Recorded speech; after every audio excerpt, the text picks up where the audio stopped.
સવારમાં માતાજીના દીવાબત્તી કરીને સરસ મજાના દર્શન કરીને પછી તો આપણે નીકળી ગયા હતા ઓફિસ જવા માટે. બધા જ મિત્રોનું હાર્દિક સ્વાગત છે મારા વ્લોગમાં. આજથી નવો વ્લોગ સ્ટાર્ટ કરી રહ્યો છું, તો આવી જ રીતે સપોર્ટ કરતા રહેજો મિત્રો.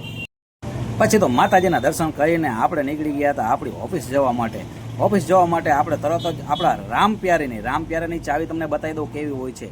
અત્યારે જ નવું હાલમાં મેં છોડાયેલું છે રામપ્યારી, મસ્ત મજાનું છે. ઈ વ્હીકલ્સનો અત્યારે ટ્રેન્ડ ખૂબ જ ચાલી રહ્યો છે. આ રહ્યું મારું ઈ વ્હીકલ્સ લઈને હું તરત જ નીકળવા માટે નીકળી રહ્યો હતો.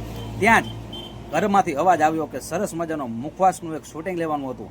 તો પાનના મુખવાસ જે કોઈને મંગાવવો હોય તો ડિસ્પ્લે ઉપર નંબર આપી દઉં છું. તરત જ મુખવાસનું શૂટિંગ લઈને પહોંચી ગયા હતા અમે ભરતભાઈને ત્યાં. ભરતભાઈને અમારા ગાડીની ચાવી પડી રહી છે, જેથી કરીને એમને અવારનવાર બહારગામ જવાનું થાય છે. પછી ચાવી લઈને પહોંચી ગયો તો મારા ગાડી પાસે. ગાડીની હાલત જો જોવો તમે, 2-3 દિવસથી વરસાદ આવતો હતો તો નવરાવાની જરૂર નથી પડતી. આને એમને નહીં લીધું, જોઈ લો. ગાડીને હજી બહાર કાઢીને રિવર્સ ટર્ન મારતો હતો. તા અમારા નીતિનભાઈ આવી ગયા કે જો તો ખરા મારા પાછળ મારી ગાડી પડી તેનો કાચ તોડી નાખ્યો. મારા ભાઈને બોલાવો કે એમના ભાઈને બોલાવી લીધો. પછી મારે દરવાજો ખોલીને ભાગવું પડ્યું.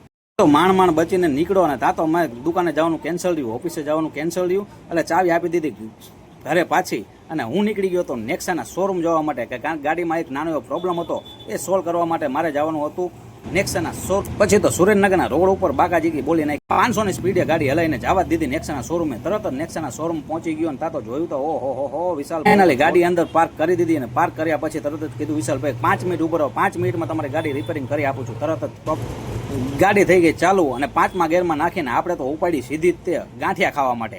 ગુજરાતીને રવિવાર હોય કે ગમે એ દિવસ હોય, ગાંઠિયા ખાવા તો પડે જ તે. હસુભાઈના ગાંઠિયા ફરમ્યા જ છે. ગાયત્રી ગાંઠિયા જે કોઈએ ખાધા હોય કોમેન્ટ કરી દેજો અવશ્ય. ત્યાં તો 2 ભાઈબંધ મળી ગયા કે મને ખવડાવો ગાંઠિયા ખાઈને આપણે પહોંચી ગયા હતા આપણા મિત્રને ત્યાં.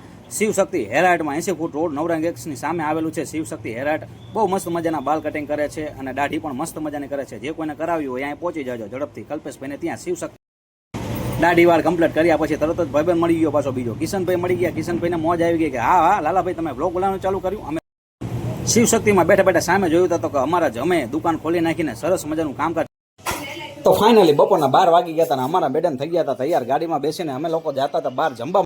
પછી તો ગાડી પાર્ક કરીને પાછળ જોયું તો મકાન બનતા હતા નવા, કોઈનો કોન્ટેક્ટ.